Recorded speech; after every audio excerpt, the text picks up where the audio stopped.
Here's a piece of terrible advice I got early on in my career. Somebody told me that I had to work at each company for 3 to 5 years or I would look like a job hopper. That means that even if it's a terrible company, and even if the company is not treating me well or I'm getting underpaid, I needed to stay there to make my resume look good.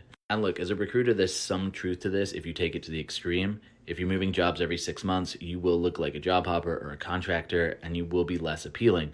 But staying at a company for 5 years just so your resume looks good is just bad advice. A better advice would be to stay at companies for 2 to 3 years, try and get promoted, and if you can't, then look for a new role at a new company. That way you can get the pay raise for just moving to a new company, and then you also get another opportunity to get a promotion. At some organizations, you just won't get promoted. Particularly if you're working in a company you don't enjoy and you don't love, it's unlikely you're going to get promoted.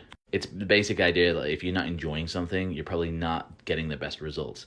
So it's best to try and find a new job. But ultimately, as long as you're progressing, you're picking up new skills, you're working on projects, and you're making accomplishments, there is no rule. And if you're working in a terrible job, do not feel like you've got to stay there for 3 years, 5 years, 7 years just for your resume. It's just bad advice.